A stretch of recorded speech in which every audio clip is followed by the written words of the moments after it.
en reunión por Zoom y con los residentes o con los tratantes de estos pacientes se discuten caso a caso, analizando en forma detallada el manejo y la evolución de este grupo de pacientes y acelerando el estudio y el tratamiento específico para cada una de las patologías. Y es así que hemos podido a este grupo elaborar ya 3 documentos para el manejo de estos pacientes, actualizar el primero que salió el 30 de abril, en el manejo clínico de pacientes con infecciones por SARS-CoV, y el protocolo de manejo del síndrome multisistémico que fue elaborado recientemente. Hemos participado en varias reuniones clínicas, en COVID en niños, el PIMS, inmunología y COVID, y alteraciones hematológicas, que todos ustedes han podido asistir. Y finalmente este grupo ha podido ir desarrollando, junto con el quehacer clínico el que fue solicitado, el desarrollo de investigaciones y publicaciones que hasta el momento se han enviado 3 publicaciones para dar a conocer nuestra experiencia en nuestro hospital y con ello honrar el trabajo de todo el equipo médico y funcionario que ha participado en el manejo, que sin duda no queda en una publicación, sino que en el trabajo mancomunado de este comité junto con el resto del equipo médico. Hay otras publicaciones que están en camino, que están en desarrollo, estudios multicéntricos chilenos de pacientes con COVID y caracterizaciones inmunológicas y genéticas donde el grupo de inmunología está participando en un estudio internacional. Y podrán venir otros más donde podamos desarrollar y mejorar la atención en este grupo de pacientes. A continuación, la doctora Fernanda Cofré va a hablar del espectro clínico de la infección en niños por virus SARS-CoV-2 en nuestro centro. Luego la doctora Patricia Álvarez nos mostrará las manifestaciones y caracterizaciones cardiológicas en estos pacientes. Y finalmente la doctora Lorena Tapia va a comentar el algoritmo de manejo de los pacientes con PIMS. Muchas gracias. Doctora Cofré. Gracias, Jorge. La idea de esto es contarles un poco que, como decía Jorge, inicialmente esto se perfilaba como una infección respiratoria grave de adultos, y en la medida que creció la pandemia en extensión, en perfil clínico, en tiempo, empezaron a aparecer los pacientes pediátricos ya no solo como transmisores, sino que como pacientes con patología asociada a COVID, y la patología pediátrica dejó de ser netamente respiratoria, y hemos visto que hay un espectro súper amplio, dentro del cual lo que ha generado más alarma es el PIMS o SIM, o síndrome inflamatorio multisistémico, pero vamos a mostrarles que por lo menos en nuestra experiencia el espectro clínico ha sido mucho más heterogéneo. Lo que está aquí en la pantalla es el reporte que va a ser publicado en la revista chilena Infectología. Por supuesto que los datos que están ahí tienen corte el 15 de julio, y hoy día les voy a presentar los datos un poco más amplios con corte hasta el 14 de agosto, lo que ha sido la experiencia local. Ya, Jorge. El Hospital de Niños Roberto del Río es un centro de atención pediátrica de alta complejidad. Funciona como centro de referencia nacional para múltiples patologías oncológicas, cardiovasculares, neuroquirúrgicas, politraumatismo, quemado, y además es un hospital asistencial docente. Y en el contexto de esta pandemia, además debimos ser centro de hospitalización o de referencia de otros servicios de pediatría que debieron cerrar su atención pediátrica para atender la sobredemanda a los adultos. Habitualmente disponemos de 45 camas básicas pediátricas, 56 camas básicas quirúrgicas, 18 camas oncológicas y 45 camas críticas entre las unidades de intensivo pediátrica y cardiovascular. Y tenemos una población total asignada de 1.167.000 habitantes, de los cuales 160.000 son menores de 15 años al censo del año, los datos del INE del año 2019. Esto es para mostrarles en el fondo, estos son datos chilenos al 9 de agosto, ¿cierto? Cómo se ha ido desarrollando la pandemia, ¿sí? Los casos acumulados. En marzo, la primera semana de marzo, nosotros ya a nivel del laboratorio logramos implementar técnicas diagnósticas para hacer PCR de COVID. Inicialmente este servicio estaba externalizado y en la medida que se fue gestionando administrativamente logramos hacerlo en forma local. Ustedes ven que prácticamente un mes después aparece nuestro primer examen de PCR COVID y al día siguiente ya tuvimos el primer paciente que se hospitalizó por patología asociada a COVID. A mediados de abril, durante la misma semana, se implementó como estrategias locales dos cosas que han sido para nuestro gusto bastante decidoras. El tamizaje universal de COVID, eso significa que todos los pacientes que se hospitalizaban, independiente del servicio de ingreso y el motivo de hospitalización, se les hacía una PCR de COVID ingreso y se establecieron flujos diferenciados hasta tener los resultados dentro de la institución. Y además el comité clínico que les contaba Jorge. Y ya a mediados de mayo pudimos ver de frentón el primer caso de este síndrome inflamatorio multisistémico que hemos ido puliendo con el tiempo. La otra.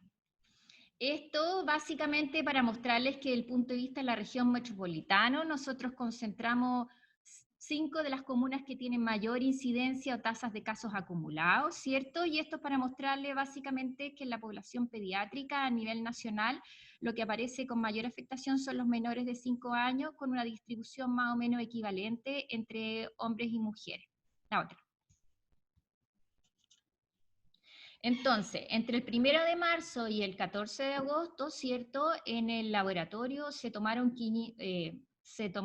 y se procesaron y se documentaron como positivas 584 muestras de RPC para virus SARS-CoV-2 positivas, ¿ya?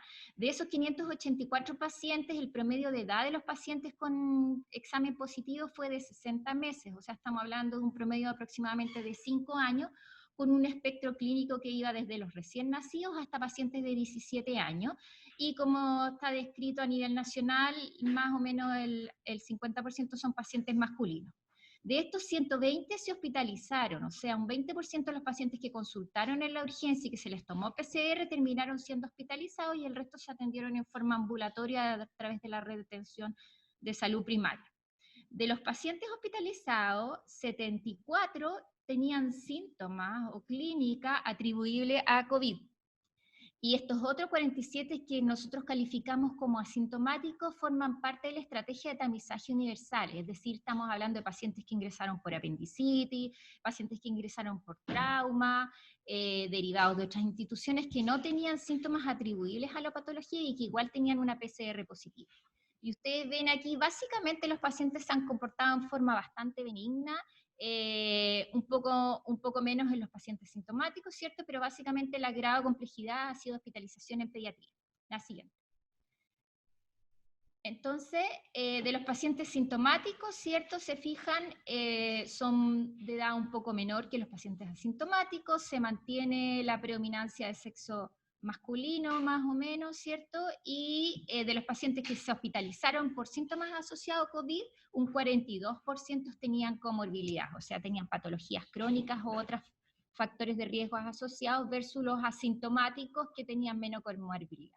Y la causa de hospitalización de los pacientes sintomáticos fue básicamente síndromes febriles, que no progresaron o que se resolvieron espontáneamente, virosis respiratorias altas, que se concentraron básicamente en el grupo de recién nacidos o lactantes pequeñitos, neumonias o bronconeumonía, algunos niños con síntomas gastrointestinales, un niño nomás hemos visto con perniosis previamente tal atribuible a COVID, y en una segunda fase de lo que fue la ola lo que ha sido la ola de enfermedad, empezaron a aparecer estos SINC. En total, ustedes van a ver que sin por COVID tenemos mucho más pacientes, pero estos son solamente los que tuvieron PCR positivo, por eso que puede ser que después no les calcen los números. ¿Ya? Y los pacientes asintomáticos, ustedes ven que en el fondo hay una patología que es bastante heterogénea. ¿Ya? Y solo hemos tenido un paciente fallecido, que es un niño que falleció de una neumonía grave por COVID, pero un niño que tenía patología neurológica y genética de base y que se dio en el contexto de su deterioro previo. La siguiente. Entonces ahora, a modo muy rápido y muy sucinto, les voy a mostrar un perfil de lo que hemos tenido, ¿cierto? Aquí tenemos un recién nacido de 18 días, un embarazo fisiológica, todo normal, se fue de alta con su mamá y estaba tomando pecho en su casa y consulta Jorge. Ahí. Este niño era un niñito haitiano que vivía en una comunidad en que había muchas personas enfermas o sintomáticas en la fase inicial cuando estuvieron yendo a los CITES a buscar personas, ¿cierto? Y resultó que en esa comunidad había alguien positivo y lo mandaron, por ser tan pequeñito, lo mandaron a la urgencia con el diagnóstico contacto estrecho. Entonces se hospitaliza básicamente en el contexto de la cosa más social. El niño estaba asintomático, pero sí tenía una PCR COVID al ingreso. Estando aquí hospitalizado, hizo un único pic febril y tuvo coriza y tos seca por 48 horas. Los exámenes como recién nacido febril estaban todos normales, la IFD negativa y radiografía tórax normal. Ingresó en el flujograma de trabajo de recién nacido febril, así que inicialmente quedó con antibióticos, pero evolucionó asintomático con cultivos negativos y a febril, y a las 48 horas le suspendimos los antibióticos, y la verdad es que como tenía toda esta cosa social, y este fue de los primeros pacientes recién nacidos que tuvimos hospitalizados, decidimos observarlo hasta el 7º día de vida, para tener certeza de que eventualmente no se iba a complicar, y ahí se fue de alta con su mamá. El caso número 2 es una niñita escolar de 8 años sana, consulta por fiebre, dolor abdominal en mi abdomen derecho y además tenía vómitos y cefalea por 4 días. En el servicio de urgencia llegó con 37,8, una frecuencia cardíaca desproporcionada para la edad, deshidratada y francamente con resistencia muscular en la fosa ilíaca derecha. En los exámenes de ingreso tenía 13.400 blancos con 85% segmentados, plaquetas 200.000, PCR 180, función renal y electrolitos normales, y tenía un hemoglucotest de 112 y un examen de orina que era sugerente de una infección urinaria. Evaluada por cirugía, como tenía ese dolor tan definido, se descartó un abdomen agudo y se diagnostica una pielonefritis aguda y inicia tratamiento con amikacina, que es nuestro tratamiento en primera línea en nuestra institución, con una PCR de COVID al ingreso también como parte del tamizaje universal positivo.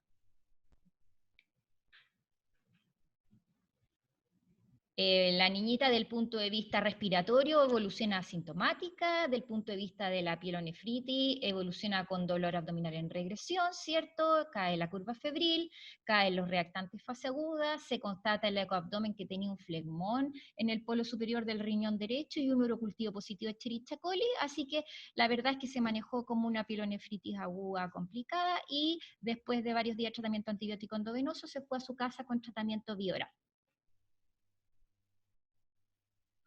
Después, esta es una niñita de 13 años, portadora de una fibrosis quística, tiene como antecedentes un bastante deterioro o marcadores de enfermedad avanzada, tiene una infección crónica por un Staphylococcus aureus meticillium resistente y antecedentes de una aspergilosis broncopulmonar alérgica. Tiene, Jorge, consulta por 5 días de fiebre, coriza, aumento de la tos y se cansa más que lo habitual. No tiene antecedentes de contacto específico. La mamá, que es técnico paramédico, había dejado de trabajar porque además ella tiene 2 hermanos más con fibrosis quística, así que había dejado de trabajar con la pandemia, pero su papá trabaja en el aeropuerto. Cuando consulta el servicio de urgencia, el 5.º día de evolución, tenía 37,8, una frecuencia cardíaca 150, saturada 96, y al examen físico se describen crépitos en el hemitórax izquierdo que no son habituales para él. Y esa es la radiografía de tórax que tenía. Se fijan, si bien es una radiografía que no está muy limpia, ahí se ve una cosa un poco más organizada, ¿cierto? Se tiende a borrar el borde de la silueta cardíaca y coincide un poco con lo que se ocultaba. La otra. Entonces tenía asociado a eso un hemograma un poco bacteriano, ¿cierto? Tenía un poco de desviación izquierda con una PCR 112, IFD negativo y PCR COVID ingreso. Se diagnostica una exacerbación aguda más una bronconeumonía de COVID por los antecedentes iniciados de vancomicina, ceftazidima más amikacina, y inicialmente solo se decidió manejo expectante respecto al COVID, pero evolucionó con requerimientos de oxígeno hasta 2 litros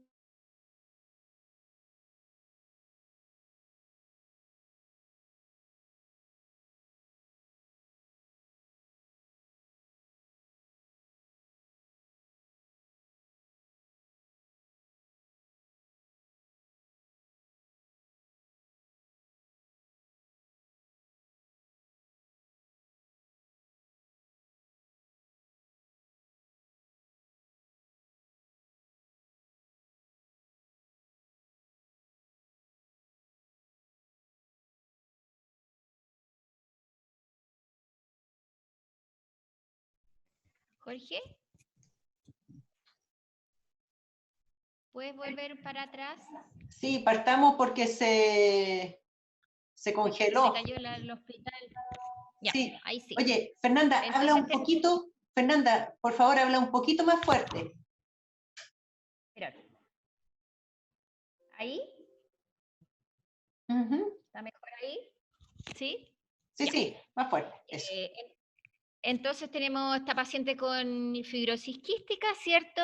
Que empezó con requerimientos de oxígeno, así que le dimos hidroxicloroquina y después de eso la verdad es que la niña evolucionó favorable desde el punto de vista respiratorio, no progresó los requerimientos de oxígeno, nunca más hizo fiebre, toleró bien la hidroxicloroquina y se suspendió el oxígeno a los 5 días. En su secreción traqueal se aisló su Staphylococcus aureus habitual más una cromobacter, así que se hizo un ajuste de tratamiento antibiótico y por ser fibrosis quística y requerir tratamiento antibiótico prolongado, se mantuvo hospitalizada hasta los 14 días con tratamiento antibiótico endovenoso, así que completó la cuarentena hospitalizada y después se fue a su casa. El siguiente. Y este es una niñita de 10 años, portadora de síndrome de Down, tiene una leucemia en mantención, consulta por coriza y fiebre 24 horas, sin neutropenia. En el servicio de urgencia le administra una dosis de ceftriaxona y le indican hospitalización, pero la madre rechaza la hospitalización y se la lleva a su domicilio. Otra vez, la otra. Reconsulta a las 24 horas, porque sí, no tanto. Porque sigue con síntomas, ¿cierto? Tenía una PCR de ingreso negativo, así que inició tratamiento como paciente oncológico febril sin neutropenia con ceftriaxona y dado que tenía una PCR COVID de ingreso negativo, se hospitalizó en oncología. Estando en oncología, evolucionó febril persistente con deterioro ventilatorio, requerimientos de oxígeno hasta 50%. En ese contexto se repitió la PCR COVID, que volvió a salir negativa, pero apareció el antecedente. Ahí la mamá contó que la verdad es que estaban todos medio sintomáticos en la casa y el papá estaba hospitalizado por una neumonía grave en ventilación mecánica y estaban esperando el resultado del COVID. Para poder asistirla desde el punto de vista ventilatorio, se trasladó al UPC. Ahora sí, Jorge. Y ustedes ven la radiografía de tórax, ¿cierto? Un infiltrado intersticial, alvéolo intersticial difuso, ¿cierto? Con compromiso extenso, que clínicamente se comportó como una neumonía multifocal con un síndrome de distrés respiratorio. La otra. Así que requirió conexión a ventilación mecánica invasiva inicialmente y después hubo que ponerla en prono. Se hizo un ecocardio que mostraba disfunción sistodiastólica, así que requirió apoyo con drogas vasoactivos y se ajustó a tratamiento antibiótico amplio espectro. Se tomó una tercera PCR para COVID que salió negativa y una PCR de virus respiratorio que no es un film array, sino que es una PCR un poco más acotada que tenemos nosotros, en que apareció un rinovirus positivo y en el cultivo endotraqueal al momento de intubación apareció flora comensal. En el intento de rescatarla, ¿cierto? Recibió inmunoglobulina endovenoso, 2 gramos por kilo, y la verdad es que como no hubo mejoría, de manera compasiva, le administramos plasma hiparinmune sin mejoría evidente, y el papá sí se confirmó COVID. Del punto de vista sistémico, ¿cierto? Se sospechó ya de frentón un HLH, una activación macrofágica, tenía todos los parámetros elevados, inflamados, así que le dimos tocilizumab, una dosis, y metilprednisolona, la otra. Y posterior a eso, casi mágicamente, a las 24 horas tuvo mejoría gasométrica y ventilatoria, así que inició su weaning y se logró extubar en 72 horas. Y después estuvo haciendo parte de su convalecencia aquí en el hospital y se fue de alta a su domicilio sin secuelas evidentes para retomar su tratamiento oncológico. La otra. Cuando hablamos un poco más ya acotado de lo que es el síndrome inflamatorio multisistémico de COVID, esa, ¿cierto? Aquí está un poco la caricatura, ¿sí? Que grafica un poco el compromiso, la definición, ¿cierto? Fiebre persistente, inflamación y disfunción multisistémica, puede haber evidencia de infección o contacto, antecedente epidemiológico que documente el haber estado en contacto con el virus, ¿cierto? Y incluye la exclusión de otra causa demostrada y probable. Ustedes ven que el compromiso, ¿cierto?, es multisistémico, están casi todos los parénquimas comprometidos. el diagnóstico diferencial es amplio, puras enfermedades graves, ¿cierto? Y desde el punto de vista laboratorio es bastante amplio y en específico, entonces uno va sumando como piezas del puzzle. La verdad es que no existe un elemento diagnóstico de certeza. Y esto al día viernes, sí, al día domingo, perdón, existe la red de infectología pediátrica en forma voluntaria. Se comunica una vez a la semana, 26 centros de Chile, de Antofagasta a Puerto Montt, los casos de PIMS, ¿cierto?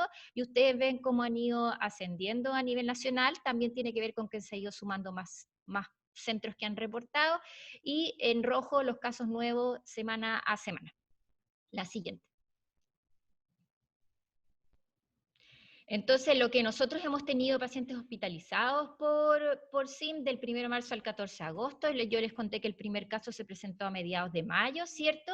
El 30% se han hecho diagnóstico sindromático más una PCR positiva y el 70% han tenido serología positiva, con o sin PCR positiva, y la mitad han tenido el antecedente de contacto epidemiológico.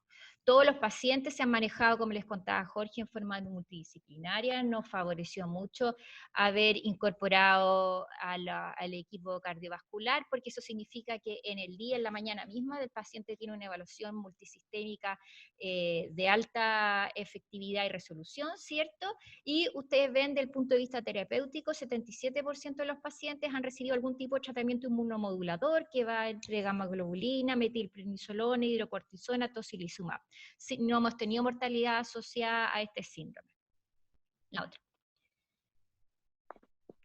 Y entonces aquí dos casos bien dramáticos, pero bien gráficos, ¿cierto? Este fue, yo creo que el primer niño que tuvimos, un escolar de 8 años, obeso, consultó por cefalea, fiebre, vómitos, diarrea y mialgias. Después de un cumpleaños habían tenido una transgresión alimentaria y al día siguiente consulta por todos estos síntomas. En la urgencia estaba febril, tenía una frecuencia cardíaca de 150, muy elevada para su edad, ¿cierto? Con una presión diferencial amplia, se veía en malas condiciones y con mucha distensión y sensibilidad abdominal. En los exámenes de ingreso tenía 10.000 blancos, pero con por 90% segmentado, una PCR 316, hipoalbuminemia, hiponatremia, acidosis metabólica y un electrocardiograma con una taquicardia sinusial. Así que en ese momento el diagnóstico de ingreso fue un shock séptico de probable foco abdominal, se administraron 2 bolos urofisiológicos más cefotaxima y se hospitalizó en UPC. La siguiente. Evoluciona con un shock mixto, en el fondo séptico y cardiogénico, requiere apoyo con drogas vasoactivas y ventilación mecánica invasiva. En ese contexto se ajustan antibióticos de amplio espectro. Del punto de vista cardiovascular, presenta de frentón disfunción del ventrículo izquierda, troponinas elevadas, una ecoabdomen con un engrosamiento sigmoides y líquido libre que parecía un poco inflamatorio o poco significativo para toda la clínica que tenía el paciente. Del punto de vista respiratorio tuvo un infiltrado basal izquierdo, que fue un hallazgo básicamente, no alcanzó a configurar una neumonía propiamente tal, y del punto de vista microbiológico, hemocultivos, coprocultivos, urocultivos negativos, y un film array con rinovirus y adenovirus positivo. Y por supuesto que tenía una PCR de ingreso COVID positiva. Evoluciona con una tormenta de citoquinas, ferritinas muy elevadas hasta 2200, fibrinógenos hasta 700, PCR 311, 290, interleuquina 6, 738, extremadamente elevados, ¿cierto? LDH alteradas, amilasas, lipasas, pancreatitis y laboratorio. Así que en ese contexto le administramos tocilizumab y metilprednisolona. La otra. Y posterior a esa intervención terapéutica, ¿cierto? Hay una caída de los exámenes inflamatorios, en 48 horas se puede suspender las drogas vasoactivas y se puede realimentar en forma progresiva y se normaliza la ecocardio y se va de alta a su domicilio, sin secuelas de vida. Y el otro caso es una niñita de 6 años, sano, que consulta por fiebre 6 días con respuesta parcial a antipiréticos. La habían visto varias veces en atención primaria, le habían indicado tratamientos sintomáticos, pero evolucionó con vómitos, diarrea y dolor abdominal. Y las 24 horas previa a la consulta se agrega un exantema macular, que yo les traté de poner una foto de lo poco que tenía. Se fijan, tiene, esto no, pero aquí tiene unas máculas pequeñitas coalescentes, ¿sí? con inyección conjuntival eritema de labio, y la mamá contaba que ella había tenido COVID las 3 semanas atrás. Así que desde el punto de vista clínico, la siguiente, calificada, ¿cierto?, para un PIMS Kawasaki-like, tenía el ingreso 36.2, pero una frecuencia cardíaca 136, ¿cierto?, unas presiones bajas, se veían buenas condiciones generales, pero llamaba la atención este exantema que les describí yo y sensibilidad abdominal. En el laboratorio tenían 6.700 blancos con 82% segmentado, una PCR de 360, dímero D elevado, hipoalbuminemia y acidosis metabólica. Así que, dado que ya teníamos configurado sindromáticamente un Kawasaki-like, Jorge, le administramos decidimos manejarla como tal, entre que estábamos que le íbamos a pasar la gamoglobulina, evolucionó con hipotensión y con un shock distributivo, así que requirió 2 bolos serofisiológicos, gamoglobulina y metilprednisolana, y el ecocardio de ingreso a las primeras 24 horas tenía una dilatación de la descendente anterior con un Z-score de más 2.8, y una PCR de COVID negativo con serologías positivas, IgM y IgG. Dímeros D muy elevados, así que inició profilaxis con enoxaparina, no tenía evidencias de trombos en la ecocardio, y hipoalbuminemia. La siguiente. Posterior a eso, la verdad es que la niña se hizo afebril, se estabilizó desde el punto de vista cardiovascular también. A las 48 horas post infusión de gamma globulina había aumentado la dilatación de la coronaria, un Z-score de 4.7, pero después a las 96 horas, fíjense que se regresó y se normalizó la coronaria y el electrocardiograma estaba normal, así que se fue de alta a su domicilio en buenas condiciones generales con seguimiento multidisciplinario. Entonces, ¿qué hemos aprendido? Que el espectro clínico de los pacientes hospitalizados es amplio, las manifestaciones clínicas van desde portadores asintomáticos, sintomatología pediátrica frecuente y el síndrome inflamatorio multisistémico del cual aún estamos aprendiendo. La mayoría de los niños han evolucionado de forma benigna, con evolución clínica rápida y favorable, y que el niño muchas veces es un marcador epidemiológico de lo que está pasando en su entorno, porque los adultos o no han validado su sintomatología o no han consultado previamente.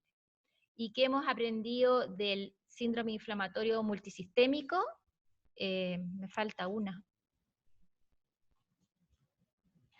una, pero en el fondo que es una patología grave, es cierto que el 80% de los pacientes requieren atención multidisciplinaria y en forma intensiva, y que la única manera de, en el fondo, tener buenos resultados del punto de vista clínico y buen pronóstico es hacer un manejo activo, precoz y enérgico en pos de la recuperación del niño. Eso, gracias.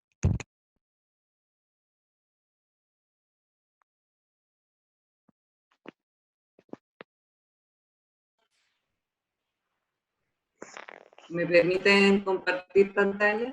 Ya, salí yo. Perfecto.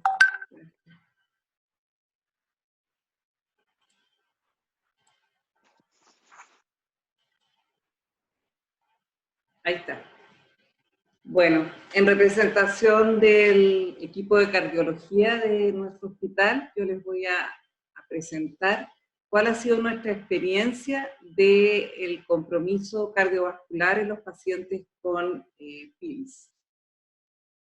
Ya se habló un poco del contexto epidemiológico que estábamos viviendo en ese momento, y les voy a presentar una serie que incluye desde el 11 de mayo al 23 de julio de este año, de 29 pacientes con PIMS en total, pero de los cuales vamos a ver que 23 tenían compromiso cardiovascular.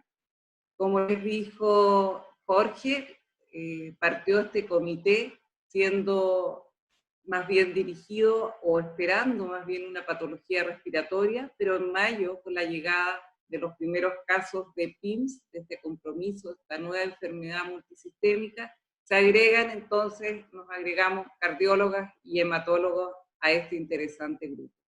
Los pacientes son tremendamente heterogéneos, tienen compromiso multisistémico y van desde una presentación subclínica hasta una presentación intensamente grave, con shock, con necesidades de inótropos, incluso a nosotros por suerte hasta ahora no nos ha tocado, la necesidad de ECMO.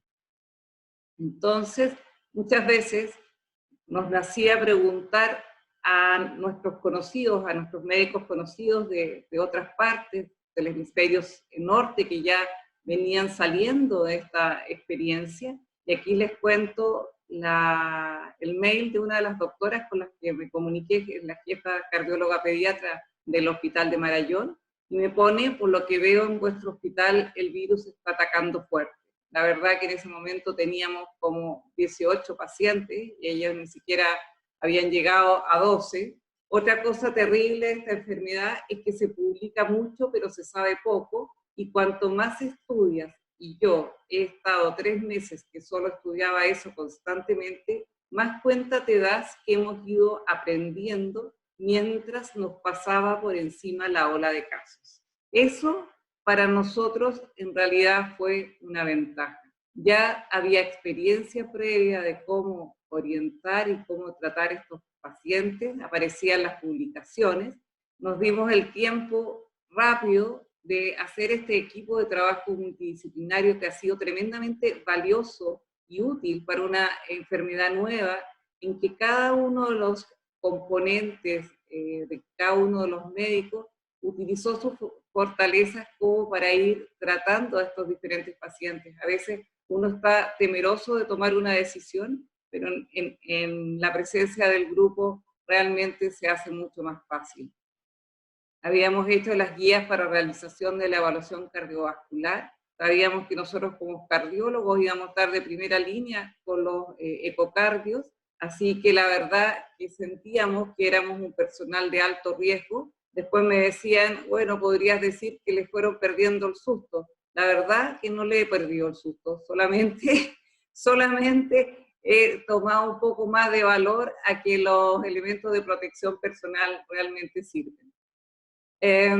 Y entonces, ¿qué pasó con estos 23 casos? Bueno, aquí tenemos algunos aspectos demográficos y clínicos, la edad 6,2 años, semejante a lo que describe la literatura, al igual que el 60% de sexo masculino. Pueden ustedes ver la exposición de estos niños al SARS-CoV-2, había un alto porcentaje de antecedentes familiares, comorbilidades muy pocas, tal cual como se describe, en general son niños sanos.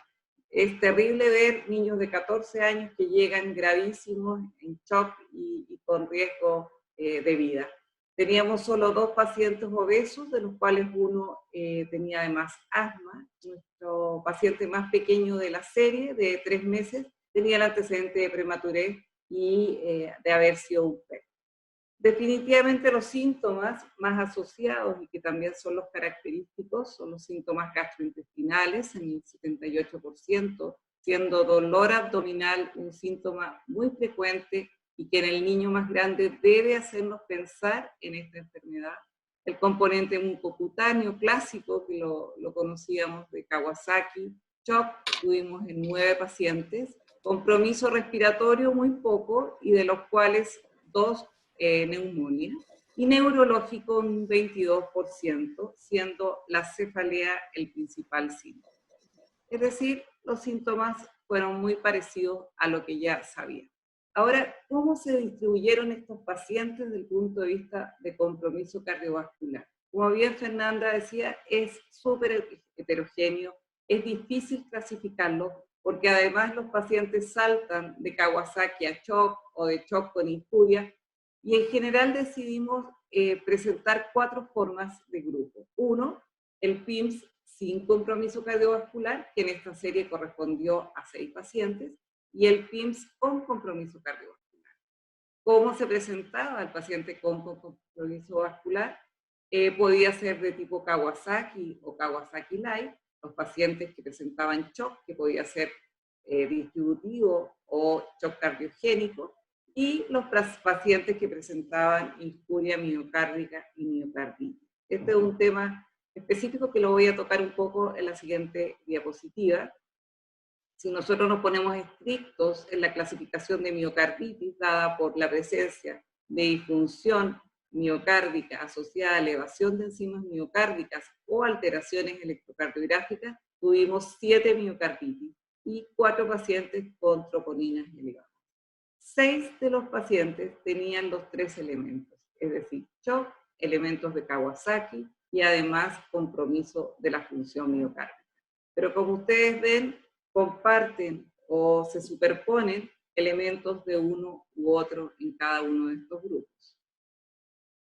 ¿Qué pasa con las troponinas? En general, uno tiende a pensar que las troponinas, si hay troponina, es que hay isquemia miocárdica y este corazón lo está pasando mal. La verdad que estamos un poco desconcertados con las troponinas, porque las troponinas, si bien son reflejos de isquemia, en estos pacientes no hay en general isquemia. Lo que hay es una disfunción ventricular y principalmente funcional, porque rápidamente responden a inótropos, a volumen, y se recuperan a los 2-3 días, cosa que no es habitual en una miocarditis clásica. Pensamos que es elevación secundaria a todo este proceso inflamatorio generalizado y también al shock. Y de hecho, por ejemplo, acá tenemos pacientes con shock, Kawasaki, miocarditis, que claro, uno dice, puedo esperar la presencia de troponinas altas, en este grupo también. Acá pericarditis, si es que hay algún componente de miocarditis, pero tenemos pacientes sin compromiso miocárdico en cuanto a disfunción ecocardiográfica que tenían elevación de troponina. ¿Ya? Entonces, ¿qué hacemos aquí? Bueno, el ProBNP parece ser un examen más sensible en cuanto a saber qué grado de compromiso verdadero tienen estos miocardios, pero tampoco se ha demostrado series que lo avalen del todo, pero sí sugieren que el hecho que el ProBNP disminuya en la evolución de los pacientes nos da un poco tranquilidad en decir de que este corazón va a ir sanando. En Kawasaki, por ejemplo, cuando baja el ProBNP, sabemos que el compromiso coronario va a mejorar o es poco probable que lo presente a posteriori. La distribución en cuanto a edad, aquí tenemos los grupos Kawasaki, shock, miocarditis, pericarditis, y vemos que el Kawasaki, como era de esperar, se ve en general en los menores de 10 años.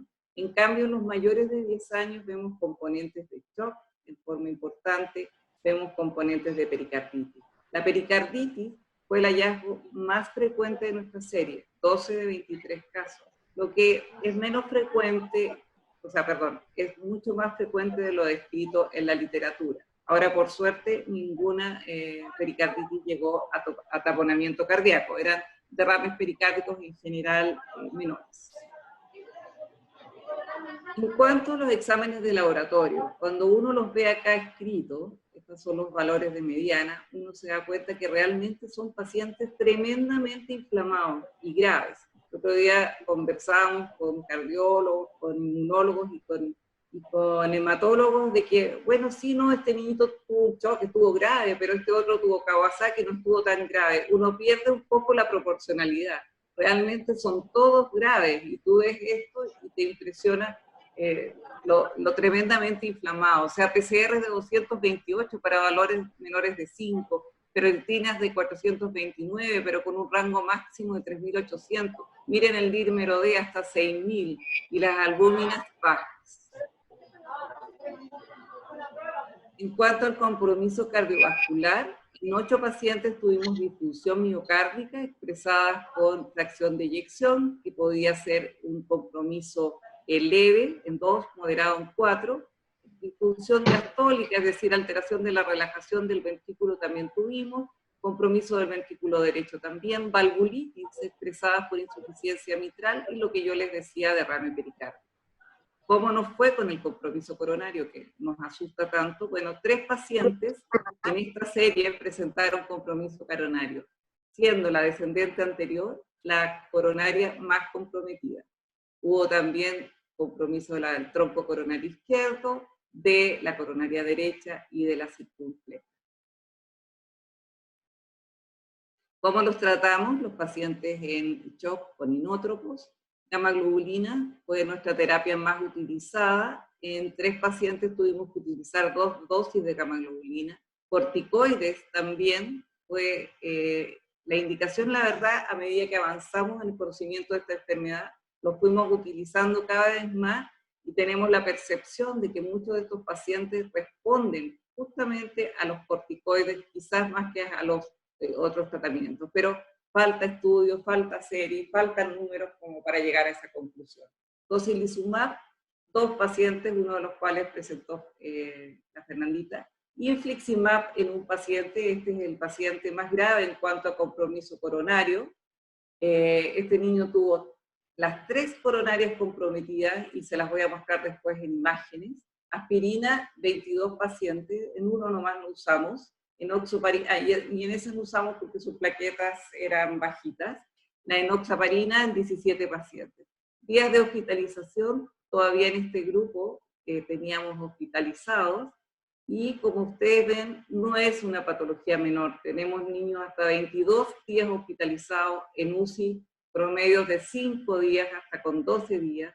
¿Y qué pasa con la recuperación de estos ventrículos? En general, antes del alta ya veíamos recuperación de la función, incluso de las arterias coronarias, hecho que no es frecuente en Kawasaki.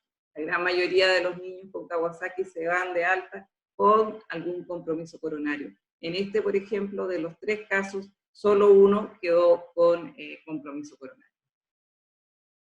Quisimos ver, había diferencia en el grupo de CHOP con no CHOP, como para buscar algún factor que nos dijera, bueno, estos ojos van a evolucionar probablemente más grave. Y aquí la albúmina definitivamente sí salió estadísticamente significativa, y probablemente la troponina también va a ser otro de los elementos. La troponina estuvo claramente elevada en todos los pacientes con shock. Ejemplo de electrocardiograma, un examen antiguo, pero que nos ayuda definitivamente.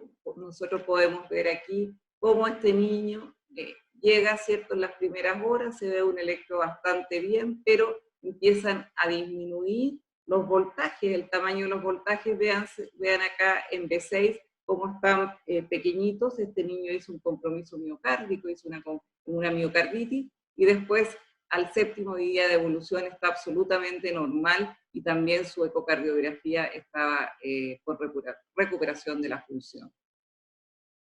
El compromiso cardiovascular y electrocardiograma en este otro paciente, vamos a ver la conducción de la distancia entre la onda P y el QRS, y vemos que el intervalo PR está muy prolongado. Este es un bloqueo AB de primer grado.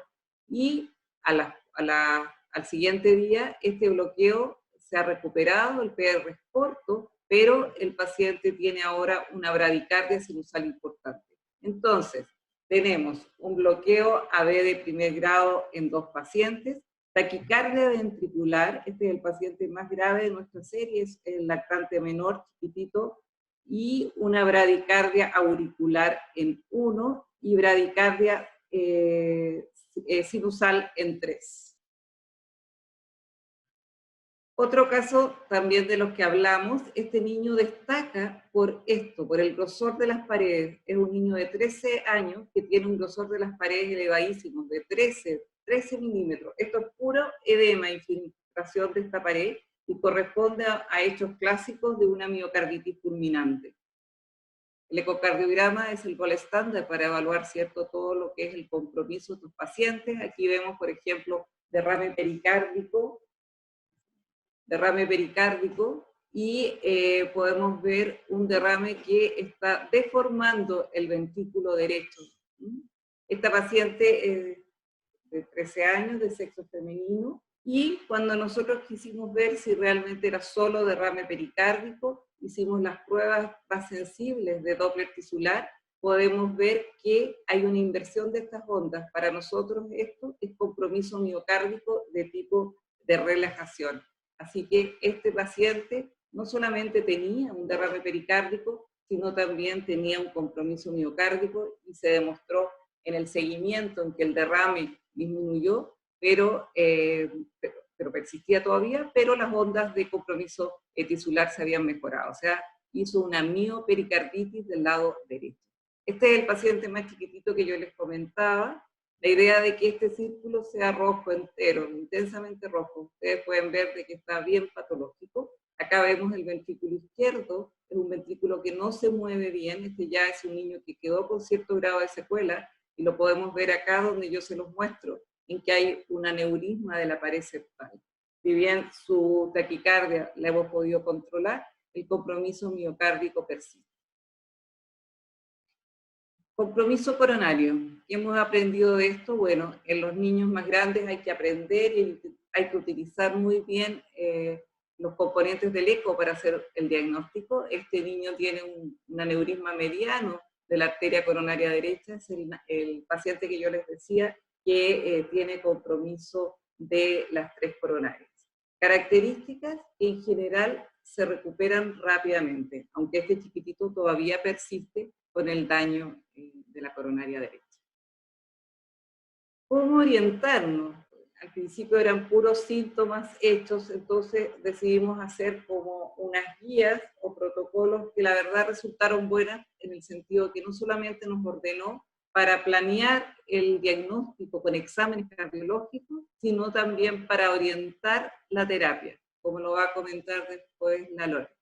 Y ahí dividimos los grupos en el grupo no Kawasaki, no shock. Son los PIMS que están inflamados, pero no tienen ningún elemento de los otros 3 grupos. En estos niños no los soltamos. A las 48 horas les hacemos de nuevo determinaciones de troponina y volvemos a tomar electro.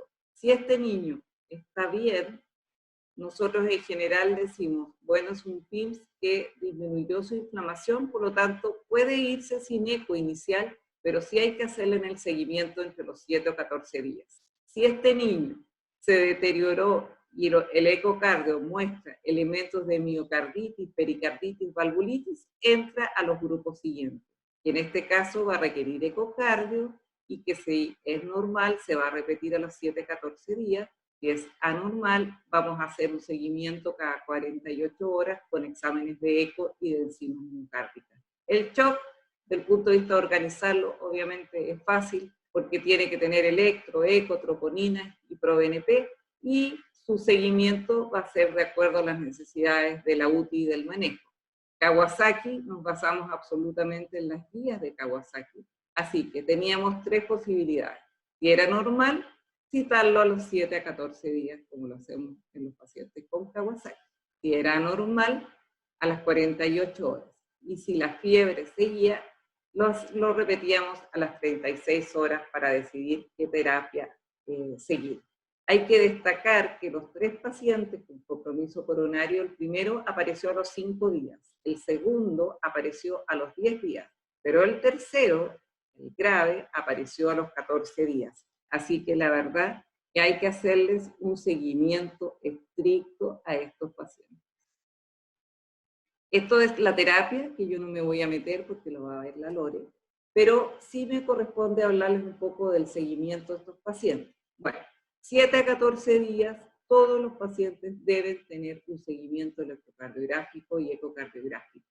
Y aquí también, dependiendo cómo fue en su etapa inicial, puede ir una solicitud de enzimas miocárdicas como troponina o ProBNP para ver si estas están regresando. A las 4 a 6 semanas definitivamente se hace control de troponinas y ProBNP. Los pacientes sin compromiso coronario, pero que fueron Kawasaki, se les repite electro y eco y recuentos de plaquetas. Si están normales, se suspende la aspirina. En el grupo con compromiso coronario, si las plaquetas están altas o si las plaquetas están bajas, pero sigue el compromiso coronario, uno mantiene la aspirina hasta resolución del compromiso coronario. Si se resolvió el compromiso coronario y las plaquetas están normales, suspendemos la aspirina. En el caso de compromiso miocárdico, miocarditis, vamos a seguir las guías de miocarditis.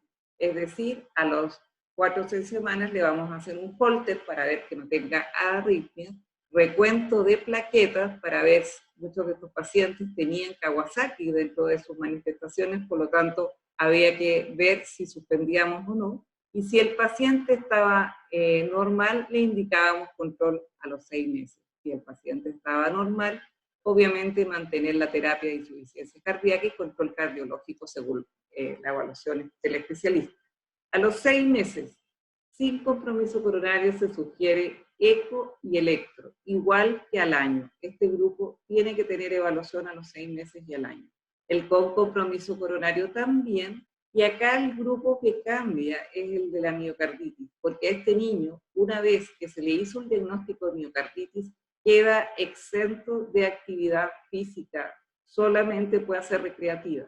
Y a los 6 meses hay que hacerle un test de esfuerzo. Y si este es normal, uno puede liberar la actividad física. Este grupo además se controla al año. Y el grupo sin compromiso cardiovascular, el que yo les decía, como este PIPS que se desinflamó en el intertanto, como no sabemos del conocimiento, no tenemos un conocimiento exacto de esta enfermedad, creemos que debemos ser cuidadosos y nos parece que un electro y un eco a los 6 meses sería bueno de realizar. Conclusiones, un poco más de las que dijo la Fermi. El compromiso cardiovascular en PIMS es la complicación más frecuente de esta enfermedad. Se acompaña de manifestaciones inmunológicas y hematológicas graves, lo que hace necesario un tratamiento multidisciplinario para un mejor manejo de estos pacientes. Realmente el participar de un grupo así fue muy enriquecedor y los que más se enriquecieron fueron los pacientes. El compromiso miocárdico y vasculítico, si bien grave, por suerte tiende a recuperarse la mayoría de los pacientes, pero no los podemos dejar libres, hay que estarlos controlando. La terapia con inmunomoduladores en forma precoz parece ser beneficiosa. Definitivamente creemos que los corticoides juegan acá un rol fundamental, pero se necesita definir biomarcadores específicos para los grupos con PIMS y compromiso cardiovascular que sean capaces de predecir precozmente quienes evolucionarán con mayor gravedad y con ello plantear un inicio terapéutico precoz. Como enfermedad nueva, obviamente surgen muchas dudas que supongo en el tiempo podemos contestar. ¿Por qué los pacientes evolucionan de categorías de menor gravedad a mayor? ¿Qué hace que ellos pasen de uno al otro? ¿Aparecerán en los próximos meses compromiso miocárdico y o coronario secuelar esta infección en este grupo que hizo estas manifestaciones más subclínicas, poco sintomáticas? ¿Cuál es el riesgo real de miocarditis y anomalía coronaria en cada grupo? La verdad que no lo sabemos. ¿Las terapias que estamos utilizando mejoran el pronóstico o esta es una enfermedad autolimitada? ¿Disminuyen en realidad el riesgo de compromiso coronario? Bueno, son todas preguntas que esperamos contestárselas en un webinar o en un Zoom más adelante. Ojalá personalmente todo. Muchas gracias. Y ahora la Lore presenta todo lo que es terapia, ¿no, Jorge? Sí, deja de compartir y yo presento lo de la Lore. Ya.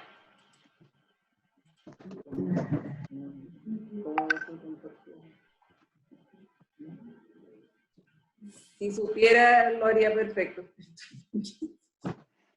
Cierra la deja de compartir. Eso Arriba. es lo que estoy tratando de hacer. Ahí. Ahí.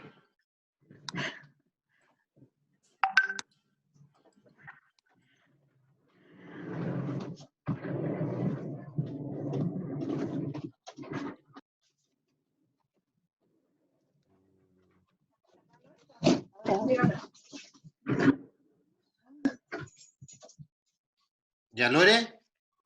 Sí, aquí estoy. Hola a todos. Yo aquí en realidad no debería estar, esta diapositiva y presentación era parte de lo que debía hablar la doctora Cecilia Poli, que por motivos de salud no pudo estar hoy, pero está bien mirándonos desde su casa, espero.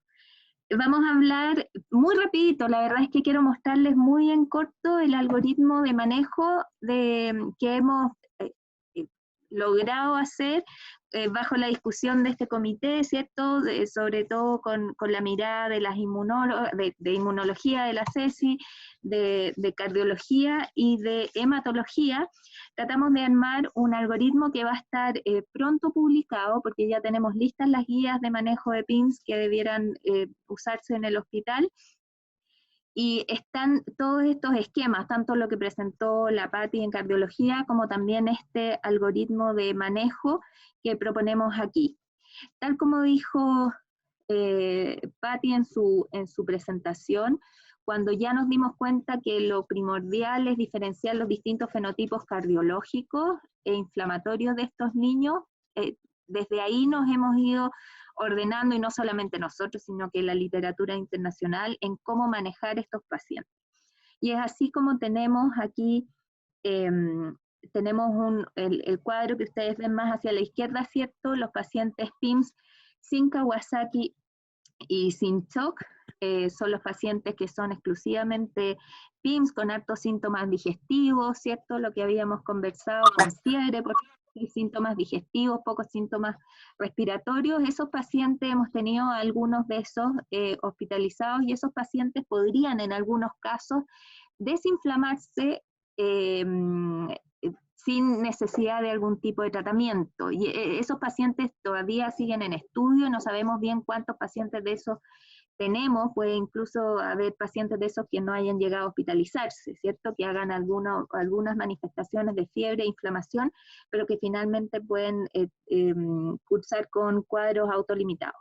Pero en este conocimiento nosotros también hemos visto que algunos empeoran, ¿cierto? Entonces, en ese manejo inicial de los pacientes PIMS sin Kawasaki, sin TOC, lo ideal es estarlos vigilando. Se le toman exámenes inflamatorios al ingreso y se determina si es que el paciente está con una inflamación grave o no. Como ven ustedes aquí abajo, en un cuadro rojo pusimos lo que nosotros denominamos una inflamación grave, dependiendo de cuáles son el cuadro clínico y algunos de los parámetros de laboratorio. Si es que está con una inflamación grave, lo ideal es descartar también rápidamente, y eso pasa aquí en el hospital durante el día, se descarta si el paciente está con una infección aguda por SARS-CoV-2, es decir, si está con PCR positivo o negativa. Si está con PCR negativa, nosotros con mayor tranquilidad vamos a dejar, por ejemplo, corticoides, ¿cierto? Y si está con una PCR positiva, podríamos eventualmente considerar solamente gamma.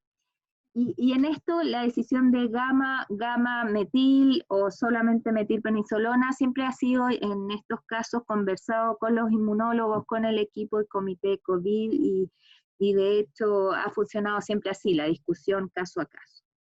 Y dentro de este tratamiento también está el seguimiento con ecocardio, que se encaja también con lo que presentó Patti, ¿ya? En caso de que el paciente tenga, en este Kawasaki sin TOC, que no tenga clínica de Kawasaki o no presente hipotensión, por ejemplo, pero aparezca un electrocardiograma o troponinas alteradas o una ecocardiografía alterada, el paciente va a pasar entonces al resto de los cuadros, a los distintos fenotipos. Y ahí los agrupamos entonces en el paciente PIMS con Kawasaki-like, con una enfermedad similar a la enfermedad de Kawasaki, que puede ser sin TOC, o bien, como vemos en el grupo al lado, ya en cuadros con shock o miocarditis, que pueden ser con o sin síntomas de Kawasaki. En el caso del Kawasaki-like, y porque, bueno, en todos estos cuadros de PIMS más severos, la batería de exámenes es un poquito más amplia, y ahí ya agregamos procalcitonina, como ven ahí, interleuquina 6, pruebas hepáticas y efectivamente hemocultivos, exámenes infectológicos que tienen que rápidamente tratar de descartar que el paciente no esté con un cuadro que explique este cuadro inflamatorio o tipo shock en el paciente. En los pacientes Kawasaki, el tratamiento en este minuto como de primera línea es la gamma-globulina, basándonos también en las guías de Kawasaki, y con metilprednisolona, sobre todo si, como les dije, ya habíamos descartado una infección aguda por SARS-CoV-2 con PCR negativa, o bien en algunos casos, si bien la PCR puede permanecer positiva, en el caso que ya contemos con una serología e IgG positiva, que nos habla que el paciente ya al tener IgG lleva más días de enfermedad, es decir, está posterior al 7º día de enfermedad, nosotros partimos con metilprednisolona a dosis de 2 miligramos por kilo día, en una duración de 3 a 5 días, dependiendo cómo vaya el paciente evolucionando. También se les agrega en Kawasaki aspirina, ¿cierto?, en dosis alta, que luego se va a disminuir, como sale ahí, según la fiebre y la clínica, y la aspirina se va a mantener en dosis antiplaquetarias por lo menos 6 semanas. Y Luego, la dosis de heparina de bajo peso molecular también está ahí, es lo que propone el grupo de hematología del hospital, con dímeros D mayores a 1000, considerando que es un paciente que está muy inflamado porque tiene un cuadro de o Kawasaki o miocarditis. La idea es comenzar con dosis profilácticas de heparina de bajo peso molecular cuando el dímero D está sobre 1000. Se monitorizan los pacientes cada 24, 48 horas y se evalúan ahí las respuestas. Está el caso de refractariedad, fiebre persistente, ¿cierto? Donde podríamos considerar ya sea una segunda dosis de inmunoglobulina con metilprednisolona, en algunos casos puede ser solamente la gamma globulina, pero idealmente son los dos juntos, considerando que los corticoides para PIMS han sido usados y al parecer son como el pilar del tratamiento de estos pacientes. Si el paciente así todo persiste refractario, hay que considerar el uso ya sea de anakinra, algún anticuerpo monoclonal anti-interleuquina 1, anti-interleuquina 6 o incluso infliximab, que es de hecho lo que utilizamos en un paciente que a pesar de haber recibido 2 dosis de gamma globulina, llevábamos varios días de paciente hospitalizado, igual así persistían y aparecieron las dilataciones coronarias. En ese paciente se dejó infliximab. En caso de que el paciente cursa con un shock, sobre todo shock refractarios que han tenido bastantes en el intensivo, miocarditis, con o sin evidencia Kawasaki, aquí la recomendación es gamma globulina y metilprednisolona, y la metilprednisolona se puede iniciar en dosis más altas, de 10 miligramos por kilo día. Lo mismo la aspirina, la heparina bajo peso molecular y el control seriado.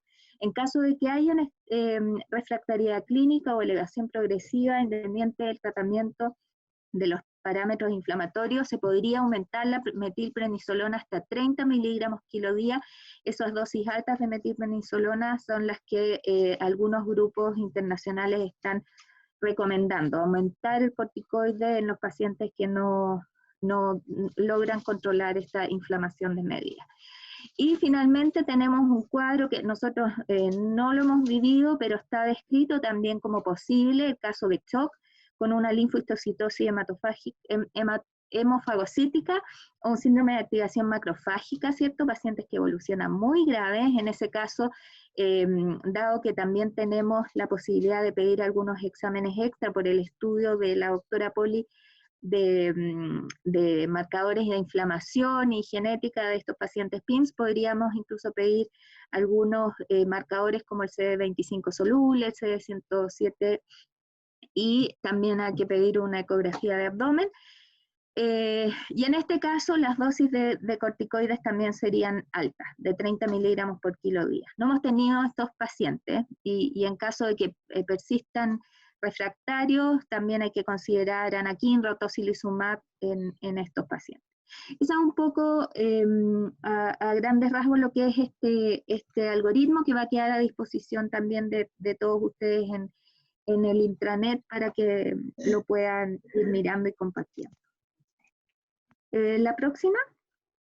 En el caso de seguimiento, solo mencionar que los pacientes que usaron dosis altas de metilprednisolona, o sea, que usaron 2 miligramos kilo día de metilprednisolona por 3 días, máximo 5 días, y tuvieron una buena respuesta, uno podría bajarse a prednisona a dosis de 1 miligramo por kilo día, pero en casos que se usaron dosis mayores o que se necesitó alargar el tratamiento de metilprednisolona con una respuesta poco clara a los corticoides, nos estamos bajando a tratamiento oral a dosis de 2 miligramos por kilo día.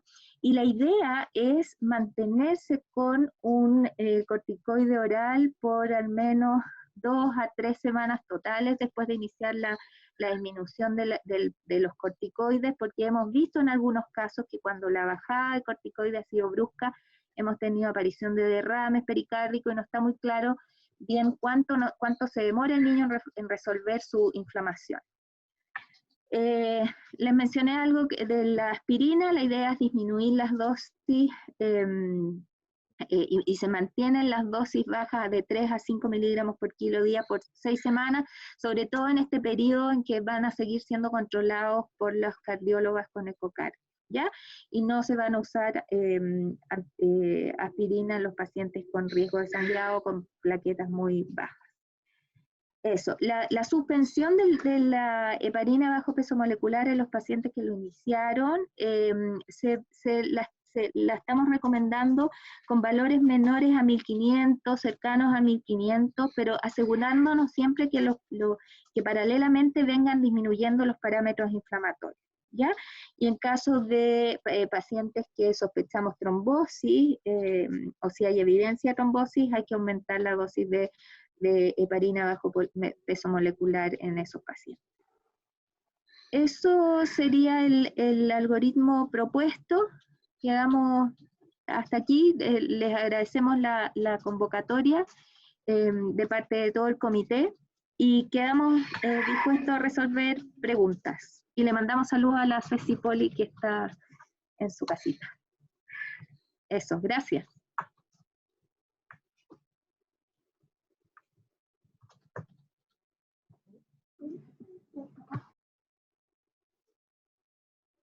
Perfecto.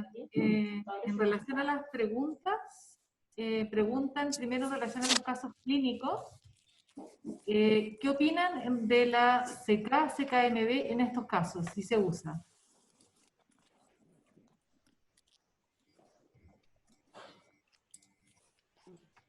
No, la CK-CKMB está incluida en muchos de los diagnósticos de estos pacientes, pero la verdad que es poco específica, es poco sensible, así que nosotros preferimos usar troponina y si tuviéramos la disponibilidad, el ProBNP. Así que la CK y CKMB me parece que no debiéramos hacerlo. Pues dice, ¿cuándo se solicita interleuquina 6 y si es marcador pronóstico o de uso de tocilizumab?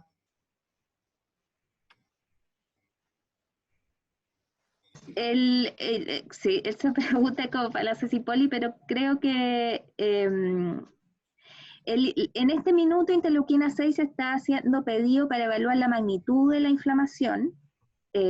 Más que pronóstico, la verdad es que todos los pacientes han tenido relativamente buen pronóstico, todavía no podemos hablar de un biomarcador de pronóstico, menos un pronóstico a largo plazo, pero sí ha sido decidor en los pacientes que hemos usado tocilizumab, o sea, los pacientes que tienen niveles altos, son los niveles de 700, 800, 500, incluso más de 1000 de interleuquina 6 son valores altísimos para patología pediátrica y eso nos ha apoyado un poco el uso de tocilizumab, que sabemos que es un anticuerpo monoclonal que permanece en la sangre y que además pudiera tener algún tipo de efectos que no hemos tenido, nos ha ido muy bien. Pero ha sido más bien para decidir conducta, más que pronóstico. Perfecto. Dice, pregunta para la Feña. ¿A los pacientes que se hospitalizan por COVID, no PIMS, le toman solo hemograma y PCR o todos los exámenes, ferritina, dímero D, troponina, ProBNP? Lo que pasa es que no sé si se logró ver bien, pero temporalmente yo les decía, hemos tenido dos olas. Tuvimos una primera ola de COVID propiamente tal, que fue los primeros casos clínicos que yo les mostré, que niños que consultaban por fiebre, por síntomas respiratorios, gastrointestinales y tenían una PCR COVID positiva y se manejaban básicamente en forma sintomática y se resolvían prácticamente solo, y después tuvimos esta segunda oleada de PIMS. Entonces, en ese cambio pasamos a tomarle todos los exámenes a todos, pero inicialmente el paciente que viene con un COVID, digamos, agudo, con síntomas como de COVID agudo, la verdad es que los estamos manejando, le estamos tomando una batería de exámenes como acorde a la patología o al motivo de consulta. Y en la medida que aparecen la cosa más epidemiológica del PIMS o los elementos clínicos más sugerentes de PIMS, entonces se amplía la batería de exámenes. Después me preguntan, en el manejo del PIMS sin Kawasaki, sin shock y sin inflamación severa, ¿el manejo sería solo observación? Sí, en esos son PIMS hemos tenido pocos, pero hemos tenido pacientes que se han que llegan con la historia de fiebre, con parámetros inflamatorios que no son muy altos y que se van resolviendo ante la observación de nosotros en esos pacientes no los hemos tratado. Algunos de ellos, cuando hemos visto que la inflamación es un poco mayor o no sé, persiste con un poco taquicárdico, por ejemplo, alguna cosa que nos llame la atención, en algunos le hemos dado pulsos de prednisona, pero muy cortitos. Y por supuesto control con infectología, con inmunología o cardiología que queden conectados en el policlínico para seguirlos. Ese es el grupo de riesgo para nosotros, porque de todas maneras hay que hacerle un ecocardio a los 7 a 14 días. Recuerden que les dije que uno de los niños con compromiso coronario lo tuvo a los 14 días, así que ese grupo queda en control cardiológico entre 7 a 14 días. Recordar eso. Preguntan cuál ha sido la experiencia con los pacientes oncológicos, si han sido más severos. Hola Anita, yo te cuento, hemos recibido tu servicio de oncología acá, así que tenemos 2 servicios de oncología en uno. Eso significa que desde el punto de vista numérico tenemos muchos pacientes oncológicos y la verdad es que la experiencia ha sido buena, por no decir extremadamente buena. Hemos tenido 1 o 2 niños, como la niñita que yo les mostré en el caso, que evolucionó con un cuadro agudo muy grave, pero en general el paciente oncológico no se ha perfilado como un grupo específico de riesgo ni para COVID ni para PIMS. Ahora, habría que ver porque habitualmente los pacientes oncológicos también tienen un perfil epidemiológico de circulación en la ciudad o de su manejo ambiental que es distinto al resto de la población. Probablemente eso también está cumpliendo un rol en el sentido que son mucho más estrictos, más metódicos en protegerse, en cumplir con las cuarentenas y las medidas de prevención. Y por otro lado, el servicio de oncología de nosotros está cerrado para pacientes sintomáticos respiratorios, contactos de pacientes sintomáticos respiratorios o pacientes con PCR COVID. Por lo tanto, no hemos tenido tampoco complicaciones dentro de la unidad porque eventualmente haya ingresado un paciente que pasó desapercibido y generó un brote. Preguntan si algún paciente pediátrico ha requerido diálisis. Oye, perdón, ¿puedo decir algo de los pacientes hospitalizados oncológicos? Una cosa corta. Si bien ha sido, en la mayoría han tenido buena evolución, hemos tenido pacientes graves. Y cuando son graves, son bien graves y se han inflamado bastante. Entonces, cuando dan el paso a una enfermedad grave, el paciente oncológico hay que ponerle rápido, llevarlo rápido a un intensivo, porque son pacientes que hemos terminado con tratamiento de todo, así hasta con plasma, tocilizumab, son pacientes que se complican. No se complican todos afortunadamente, pero cuando son graves, son bien graves. Eso quería. Gracias. La doctora Verdugo quería hablar algo. Patricia. ¿Está con el micrófono apagado, doctora?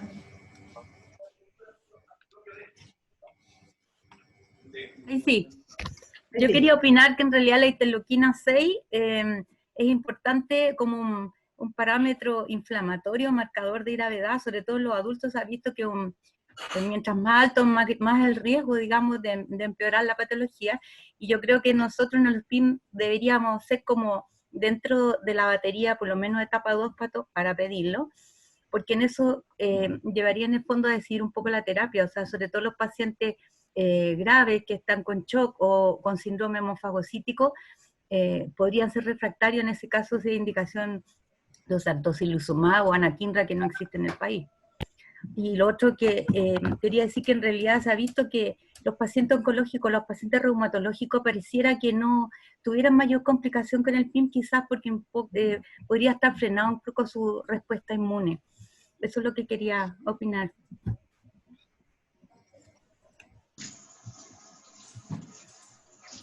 Perfecto. Lo que quedó pendiente, preguntaron si algún paciente había requerido diálisis. No. Y preguntan también si es exigencia para el diagnóstico la presencia de fiebre. Yo podría responder esa pregunta, Lore. Ninguno de los pacientes requirió de diálisis propiamente tal. un par de pacientes requirieron de terapia de reemplazo renal continuo, pero en el contexto de sobrecarga de volumen. Claro, Y una paciente. en uno de los casos, en realidad, fue el que se hizo en relación a hacer un pulso alto volumen, también con la idea de disminuir las citoquinas inflamatorias y con disminuir un poco el fenómeno proinflamatorio, pero no como terapia de reemplazo renal propiamente tal, sino como para disminuir la sobrecarga de volumen y para disminuir la carga de citoquinas inflamatorias. Con respecto a la fiebre, la pregunta, la fiebre es una de las exigencias de la definición de PIMS. Pero hay que tener en consideración, hay algunas de las definiciones que piden más de 3 días, otras piden más de 24 horas, se está viendo la posibilidad de pedir fiebre o incluso fiebre hasta no objetivada. Hemos tenido uno o dos casos de niños inflamados en recién nacidos, y esos pacientes no han tenido fiebre. Por lo tanto, en los pacientes muy chiquitos pudiera no ser requisito, pero en el resto sí es un requisito. No necesita, eso sí, uno no necesita esperar 3 días de fiebre para diagnosticarlo. Y eso es bien importante porque hemos tenido lamentablemente niños que han consultado repetidamente en el servicio de atención primaria de urgencia, que se han manejado sintomáticamente, pero sobre todo semanas después de tener los pics que hemos tenido acá en Santiago y probablemente lo que vayan a tener también en regiones, hay que estar alerta, y yo recomiendo no esperar más de 24 o 48 horas cuando el paciente tiene el resto de los síntomas, el síntoma digestivo, el compromiso del estado general, taquicárdico, muy decaído, y sobre todo si hay compromiso cutáneo. ¿Ya? A medida que se gana experiencia, ¿se diagnostican PIMS más precozmente y menos graves?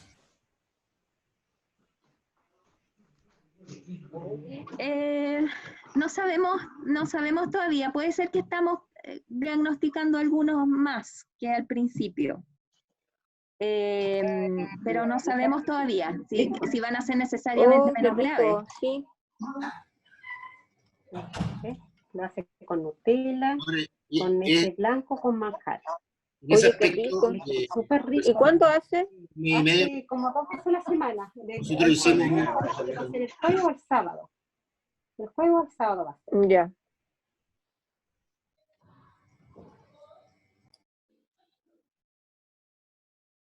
Bueno, esa parte se va a tener que editar. No, que comentaba que un grupo de pacientes con PIMS estaban llegando un poco atrasados o con muchos días de fiebre.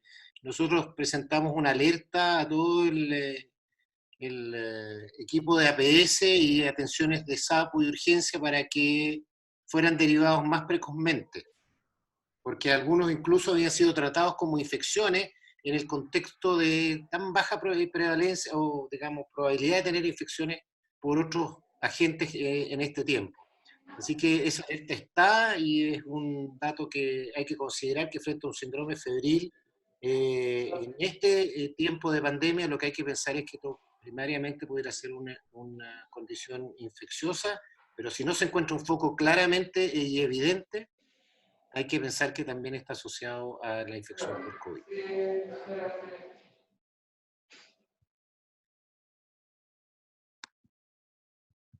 Oye, para cerrar, ¿puedo cerrar yo la reunión? Sí. Adelante. Quería cerrar con un segundo, Jorge. Jorge, ¿me das un segundito, chico? Sí.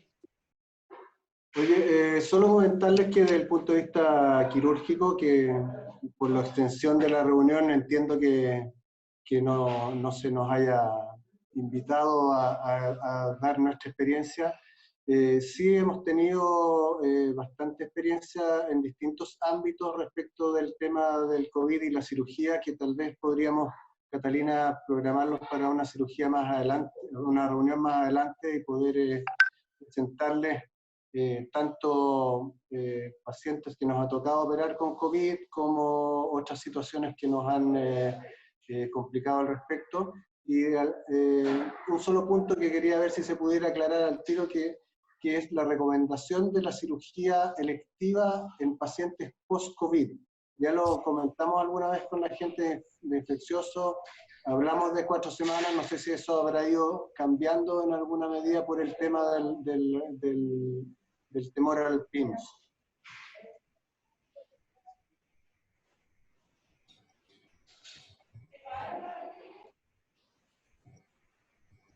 Feña, ¿quieres decir algo tú ahí? Lo que pasa es que en el fondo todavía desde el punto de vista sanitario la alerta se mantiene, las restricciones se mantienen, el paso a paso famoso, la verdad es que es sectorizado, nosotros estamos en una zona geográfica, la región metropolitana que sigue en cuarentena, independiente de que los que trabajamos acá pudiéramos estar en fases en habitar en lugares de menos confinamiento o mayor circulación, y claramente estamos esperando la segunda ola, entonces la reapertura o la reactivación de todos los procedimientos electivos o de mediana complejidad hay que tomarla todavía con un poco de precaución y no hay lineamientos ministeriales claros al respecto. Y entonces, ¿cuál es el momento o cuál es la forma? La verdad es que es bien incierto y está por verse. Oye, Feña, pero sí hay lineamientos ministeriales para que reiniciemos la cirugía, y de hecho ya la estamos reiniciando, así que del punto de vista No, sí sé, administrativo... pero en el fondo no es chip libre, ¿te fijas? No, sí, pero es que más allá de Eso eso, es lo que te quiero mi preocupación más allá de si hacemos o no hacemos cirugía electiva es si algún paciente tuvo cirugía electiva, si hay alguna restricción de tiempo antes de poder programarla. No está definido a nivel ministerial. No está definido. Lo que se sabe uno es que en el fondo el periodo de excreción viral mayor pasa después de los 10 días, hay pacientes que tienen excreciones virales prolongadas, ¿te fijas? Nosotros implementamos la PCR prequirúrgica para tener un mayor rango de seguridad, pero si el paciente viene saliendo de un cuadro agudo y tú le tomas una PCR quirúrgica a las 3, 4 semanas y sigue positiva, eso nadie sabe qué significa, y si va asociado a serología positiva o serología negativa, la verdad es que tampoco nadie sabe qué significa. Por eso que te digo, es una cosa que está en desarrollo, está por definirse, y ese tiempo así como de corte que tú dices no existe. Ok, gracias. Oye, en honor al tiempo vamos a cerrar la reunión. La verdad que se recibieron varias felicitaciones en el chat. Vamos a tener que ver el asunto del tiempo porque hoy día nos extendimos un poco. Y estuvo muy buena la presentación, muchas gracias a todos y es súper bueno ver al hospital trabajando en equipo. Buenas tardes. Muchas gracias. Chao, chao.